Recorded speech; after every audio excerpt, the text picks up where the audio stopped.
বৌমা, আমি এত করে ডেকেটুকু আসলো না, তোমাকে বিশাল ভয় করে তো, তুমি একবার ডাকলে চলে আসবে, একবার ডাকো না। কিসের লেগে? আমি বলি নাই টোটো ঠিক না হলে আর পাতে ভাত খুলবো না। আগে টোটো ঠিক করলে আসবে, তারপর ওকে খেতে দেবো।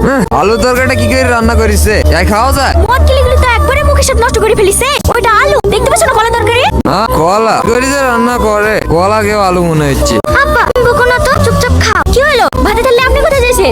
আমি ঘরে কি খাবো? হ্যাঁ বুঝতে পেরেছি, লাতিকে খাওয়ানোর লেগে নিয়ে যাচ্ছেন তো, ওই ভাতে যেন হয়ে যায়। আর ভাত বলে আসবেন না, আমি 4 জনের লেগে খাবার করেছি। লেলে হাতটা দিলে তোর মায়ের ভাত পাঠিয়ে দিল, যতই বকু মায়ের যা না খেতে দিয়ে থাকতে পারে। তুমি খেলেও না না, আমার খিদি না। খাবার খাবারে আমি খাইতে তার লেগে খাবার লাসনু।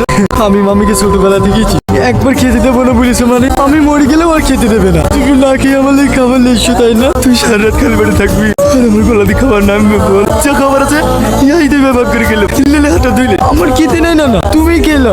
মার বাচ্চা খুব বড় হয়ে গেছে না। লে হাকো, তুই আমাকে ক্ষমা করি, আমার চোখে চলে এত অত্যাচার করে তো আমি কিচ্ছু করতে পারিনি। আরে কি করছো না না, ও আমার ভাগ্যর দোষ। কাঁদো না, তুমিও খাও। আমার একটা কথা রাখবি ভাই, আমি আজ আছি কাল নাই, আমি মরার আগে তুই সংসারটা গুছিয়ে তুই বি করে ফেল। না না, আমি বি করবো না।